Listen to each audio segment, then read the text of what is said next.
The Q is vital.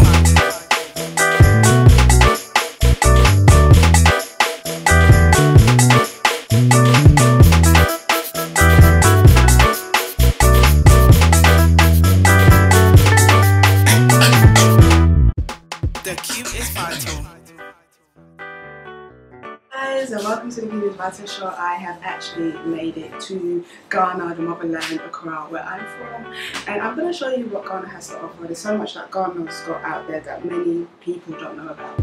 So I'm going to go out there and eat, have a good time, go back to pool, all these different types of things. So just to show you what Ghana has to offer. It's quite hot today. It was raining all last night, but it's really, really hot.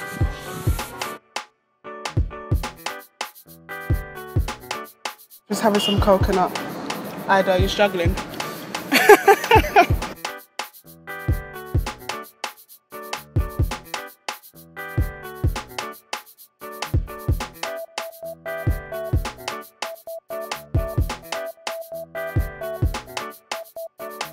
Look at this hair. Just look at this hair.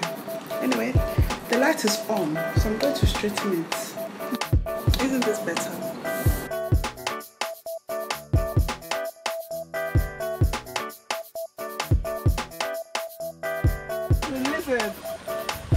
You see it?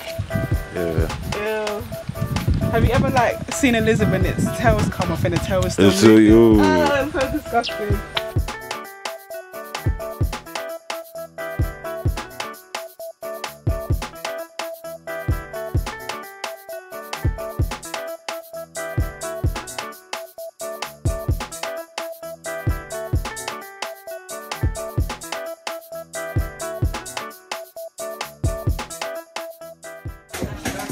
This is working. So I'm with Sammy, the guy behind the 233 way, and his hosting is amazing. I just met Kobe, and guess what? And now I understand why the Q is vital. Yes! Hello everyone, and welcome to Conversation with the Q. Today I have with me Sister Deborah, aka Sister Deborah. So I'm out here in Ghana, and she's very popular, and I really wanted you guys to get to know her. So tell us a bit about yourself and what you do. Well, I like to call myself a creative because I do more than one thing, you know, concerning arts. I've been modeling since I was like 11. Some shows paid, some not, but I still model for my very close friends who are photographers, building portfolios and things like that. But the main thing I have been doing so far is TV hosting, MCing at gigs, and then I also make music. I'm working on my own TV shows, not yet out, we're still filming, and it's going to be called Travel and See with Sister Deborah. Okay. And the aim of the show is to promote tourism in Ghana to Ghanaians. So what was it like growing up in Ghana? As Ghanaians, we're very laid back and relaxed. So even though it's a good thing, sometimes it can go against you. But then it helps you not to be too stressed. But at the same time, the fact that you are educated and you have some little bit of knowledge can also be torturous in Ghana because majority of the people in Ghana, like 80%, are illiterate. So sometimes it can get stressful. But aside that, I love it because almost all year round it's hot and sunny. You can go to the beach because I love water. So you can go to the beach, to the pool. There's exotic places that you don't really appreciate sometimes. You're into fashion, you're into hosting, you're into modeling, you're a musician. So how would you say you got into those different avenues of your career? Wow, and fashion, I've loved fashion ever since I can remember, as in using the remaining fabric for my mom's clothes, because she always used to design her own like skirt suits for work. My mom is corporate, very corporate. So I would use the remaining, when I was like 7, 8 years old, to sew clothes for my Barbie dolls.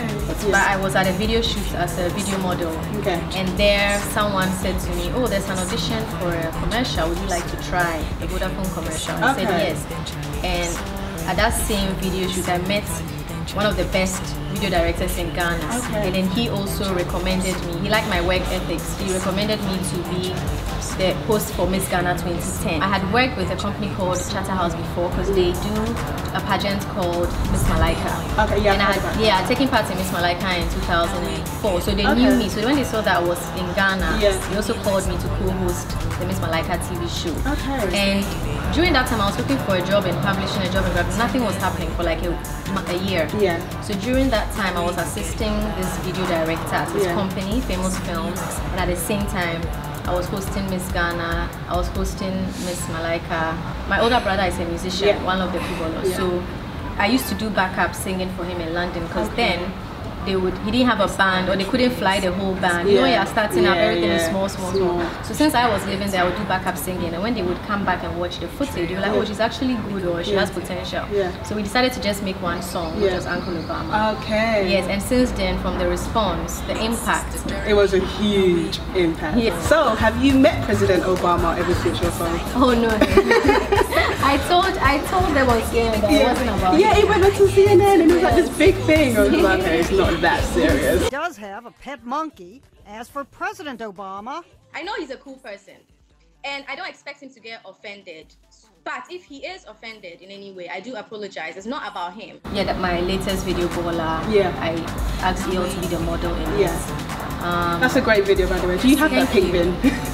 I was looking for it. I want one like that. Yes, it's all you have to do. This is another exclusive on the show. You get a regular bin, and you get paint. You paint and you paint it. It looks so cute. Like, if you open it, you're just going to see a girl in there pop out each time. You wish. You come to the girl.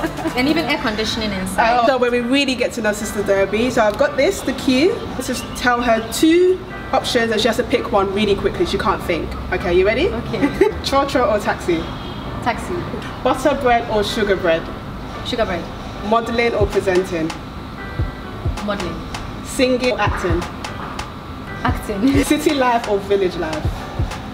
Village life. Yeah? Sometimes. Fufu or banku? Banku. Night in or a night out? Night in. Okay, and that's the end of the conversations with Sister Debbie.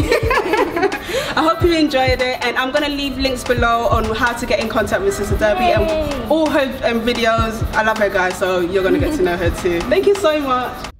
The Q is vital. So welcome to Tips with the Q. I have come to the end of my holiday in Ghana and I've had such an amazing time. I just wanted to give you guys 5 tips that can make your trip easier and more fun. Tip number 1, bring repellent.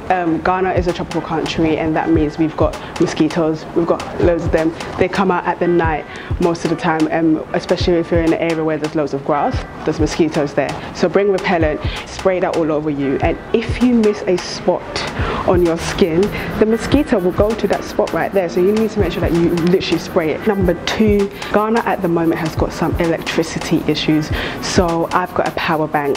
There's different types of power banks. You can have the small one, you can have the large one. But power banks basically is an external way of storing power, so when the power is out, you use that to charge your phones and other electrical stuff that you may have. It's really handy, and also especially when you're out all day on the road and maybe you don't have an in-car charger, so you can use your power bank. Tip number 3, drink bottled water.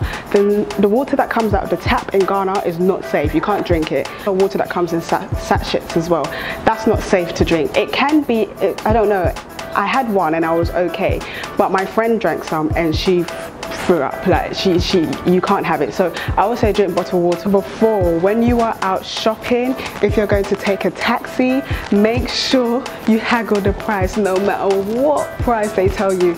If they say from here to somewhere, let's say Osu is 20 Ghana cedis, you say no, I want to pay 10 Ghana cedis, and hopefully you can bring it down that you pay 15 or 20. In Osu, they got all like the souvenirs, like the shikis and like earrings and like really cool nice stuff, but the prices that they give you, let's say the original price is like 10 Ghana cedis, they will actually tell you 30 Ghana cedis. So even if you bring it down like half price to 15 Ghana cedis, you're still paying more than the original price stated. And they can tell you're not from Ghana. They can just tell.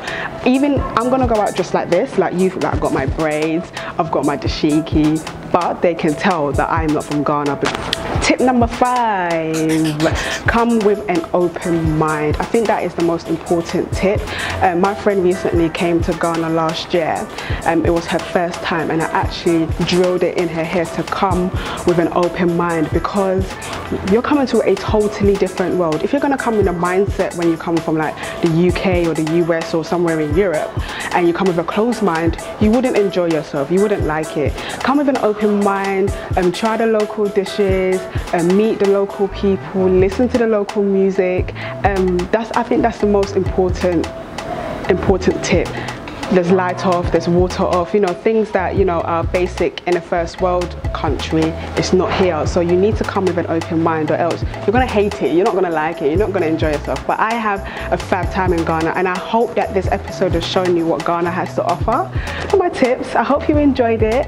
Let me know if you've come to Ghana before, and if you have some tips that you can share with others as well. And yeah, thank you. Bye. It's vital.